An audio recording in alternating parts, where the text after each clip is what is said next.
हर हर महादेव। आप सभी भक्तजन कैसे हैं? आज मैं जगन्नाथ जी की एक सच्ची कहानी आप लोग को सुनाने जा रही हूँ। इस कहानी को जो श्रवण करता है उसके घर में जगन्नाथ जी स्वयं विराजमान हो जाते हैं। जगन्नाथ जी कर्मा बाई की खिचड़ी से इतने प्रसन्न हो सकते हैं तो आपसे क्यों नहीं प्रसन्न हो सकते हैं? यदि आप भी कथा सुनेंगे, आप भी उनकी पूजा करेंगे, आराधना करेंगे तो आपके ऊपर भी जगन्नाथ जी की कृपा प्राप्त होगी। तो आइए हम लोग कथा की ओर चलते हैं। कथा करने से पहले आपसे अनुरोध करना चाहती हूँ कि यदि आप हमारे चैनल पे नए हैं तो कृपया करके लाइक करिए, सब्सक्राइब करिए, शेयर करिए। भगवान श्री कृष्ण की परम उपासक कर्मा बाई थी, जो कि वह भगवान से बहुत प्रेम करती थी। जगन्नाथपुरी में रहती थी। भगवान को बचपन से ही पुत्र रूप में पूजा करती थी। ठाकुर जी के बाल स्वरूप से रोज ऐसे बातें करती थी जैसे ठाकुर जी उसके पुत्र हों। उसके घर में भी वास करते थे जगन्नाथ जी। एक दिन कर्मा बाई की इच्छा हुई कि ठाकुर जी को फल मेवे की जगह अपने हाथों से क्यों न खिचड़ी बनाऊं। उन्हें जगन्नाथ प्रभु अपनी इच्छा बताई। प्रभु जी बोले, माँ मैं भी आपकी बनाई हुई खिचड़ी खाऊंगा, मुझे बहुत तेज भूख लगी है। कर्मा बाई ने खिचड़ी बनाई, ठाकुर जी को खिचड़ी खाने को दे दी। प्रभु बड़े चाव से खिचड़ी खाने लगे।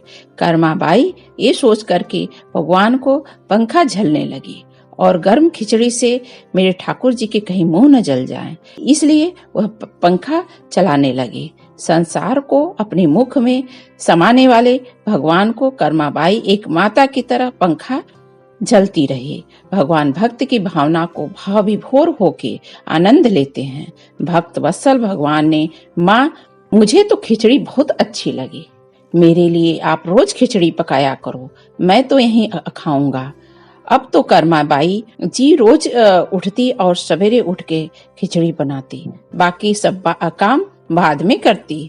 भगवान जी सुबह सवेरे दौड़ते आते ही कहते, माँ जल्दी से मेरे प्रिय खिचड़ी लाओ, मुझे बहुत तेज भूख लगी है। प्रतिदिन का यही क्रम था।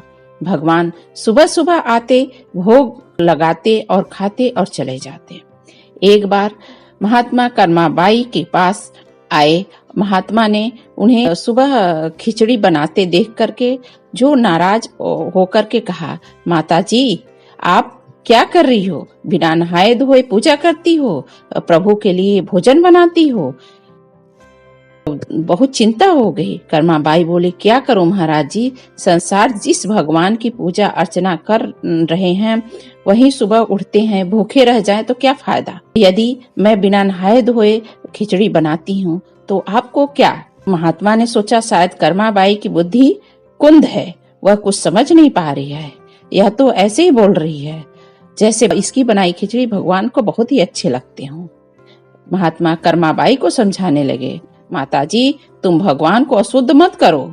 सुबह स्नान करने के बाद सबसे पहले रसोई साफ करो, भगवान को भोग बनाओ।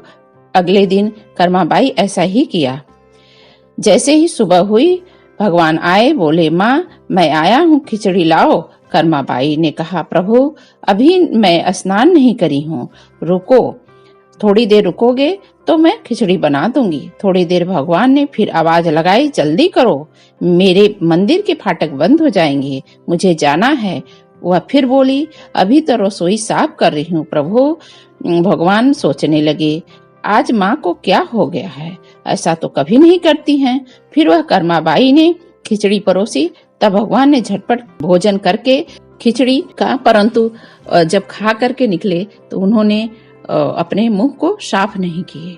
परंतु आज खिचड़ी ने रोज वाले स्वाद तो नहीं आ रहे, उन्होंने कर्मा बाई से कहा। फिर जल्दी जल्दी भगवान ने खिचड़ी खाई और पानी पिए और भोग खाए और चले गए। भगवान ने बाहर महात्मा को देखा तो समझ गए, अच्छा इसी ने कुछ किया होगा, मेरी माँ को यह पट्टी पढ़ाया होगा। अब यहाँ ठाकुर जी के मंदिर के पुजारी जैसे ही मंदिर पट के पट खोले, भगवान के मुख में खिचड़ी लगी हुई थी। पुजारी बोले, प्रभु जी हे खिचड़ी आपके मुंह में कैसे लगी है? भगवान ने कहा, पुजारी जी मैं रोज कर्मा बाई के यहाँ खिचड़ी खाने जाता हूँ, उसके हाथ का खिचड़ी खाता हूँ, कर्मा बाई लेकर के आती है, मुझे खिचड़ी खिलाती है, लेकिन एक महात्मा बहुत समझदार निकले और हमारी माँ को जाके पट्टी पढ़ा दी और वह खाना बनाने में, भोजन बनाने में लेट कर दिए। पुजारी ने महात्मा जी से जाकर सारी बातें कही। भगवान भाव के भूखे होते हैं। यह सुनकर के महात्मा जी घबराए और तुरंत कर्माबाई के पास गए। माता जी रुको, हमें माफ करो, मैं अपराधी हूँ, आप तो भगवान की सेवक हो। ये नियम धर्म तो साधु संतों के लिए लागू होता है, आप तो गृहस्थ में हो। आप तो जैसे ही खिचड़ी बनाती हो वैसे ही बना के ठाकुर जी को भोग लगाओ, भगवान उसी में प्रसन्न होंगे। एक दिन आया जब कर्माबाई के प्राण छूट गए। उस दिन पुजारी ने मंदिर के पट खोले तो देखा भगवान की आंखों से आंसू झलक रहे थे और प्रभु रो रहे थे। पुजारी ने रोने का कारण पूछा तो भगवान बोले, पुजारी जी, आज मेरी कर्माबाई इस लोक को छोड़ करके अपने निजी लोक में चली गई है, अब मुझे कौन खिचड़ी बनाकर खिलाएगा। पुजारी ने कहा, प्रभु जी, आपको माँ की कमी महसूस नहीं होगी। आज के बाद आपको सबसे पहले हम लोग खिचड़ी का भोग लगाएंगे। इस तरह से आज भी जगन्नाथ जी के मंदिर में सबसे पहले खिचड़ी का भोग लगता है। यदि आपको यह कथा अच्छा लगा हो तो कृपया करके लाइक करिए, सब्सक्राइब करिए, शेयर करिए और जय जगन्नाथ जी कमेंट में जरूर लिखिए। ओम हर हर महादेव।